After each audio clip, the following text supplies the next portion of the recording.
पूरे देश में ही नहीं विदेशों में भी गुरु महाराज जी का आज परचम लहरा रहा है।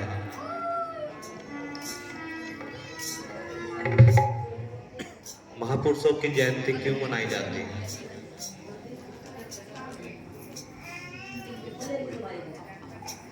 जिन्होंने इस धराधाम पर अवतार लेकर अपना संपूर्ण जीवन मानवता के लिए लगा दिया, कल्याण के लिए लगा दिया, मानवीय चेतना को उभारने के लगा दिया। ऐसे ही संतों की श्रेणी में सर्वोच्च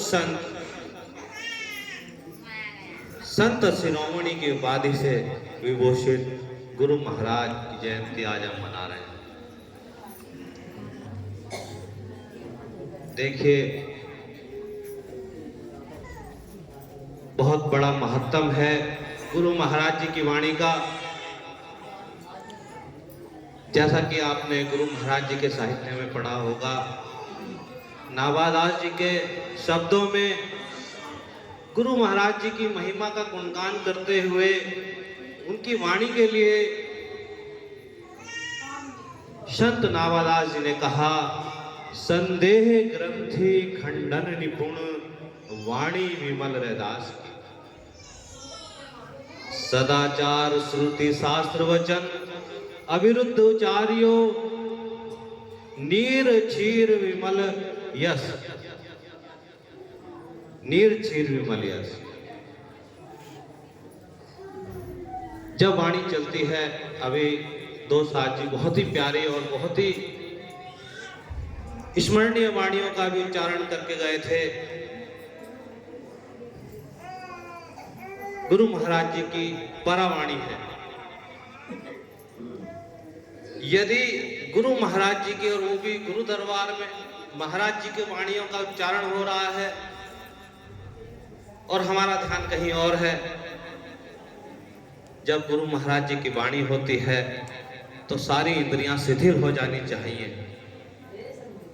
क्योंकि कुछ समझ में आए या ना आए, कुछ समझ में आए या ना आए, यदि शांत होके अपनी इंद्रियों को शिथिल करके अगर हम बैठे भी हैं और गुरु महाराज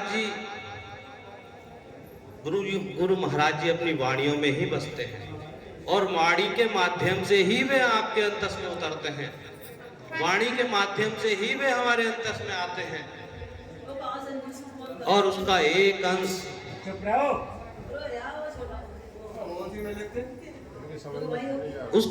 अंश भी यदि हमारे अंतस में आ गया, समाहित हो गया, तो कोटि जन्म के पाप एक क्षण में ही समाप्त हो सकते हैं।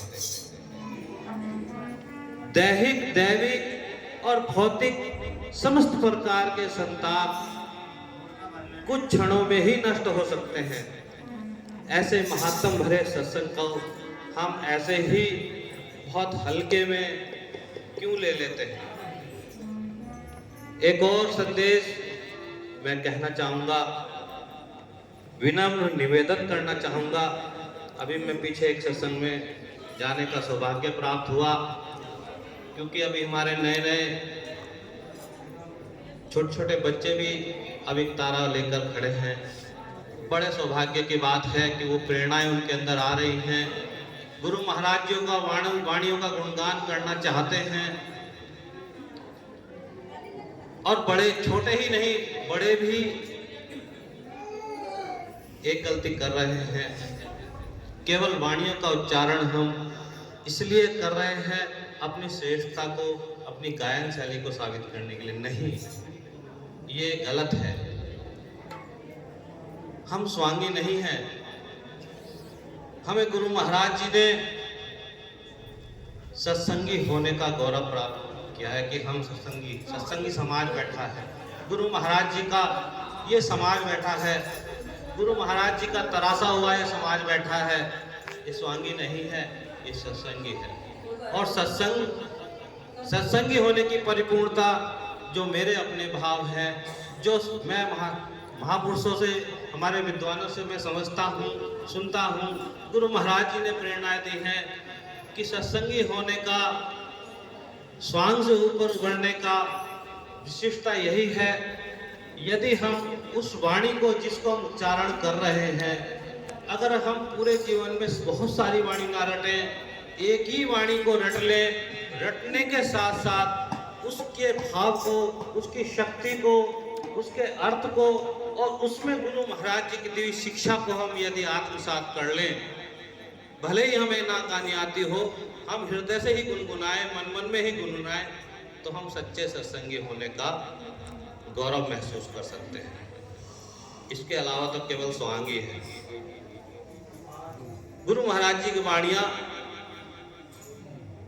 अति श्रेष्ठ, निर्छीर विवेकी, गुण प्रदान करने वाली हैं। ये कोई ऐसी वाणी नहीं जो बाजार में जो है लोगों को आकर्षित करने के लिए लोग गाते हैं, नहीं। ये बहुत अमृतमयी वाणियां हैं। यदि गलती से भी हमें इन वाणियों का कहीं सौभाग्य प्राप्त हो रहा है, तो गलती से भी हम उसको विस्मृत ना होने दें और बड़े धैर्य से और बड़े शांत से हम उन वाणियों को सुने, गुरु महाराज जी के उस प्रसाद को ग्रहण करें, ताकि उनका ओजस, उनका तेजस हमारे अंतस को निखारे। सतनाम सत्संग।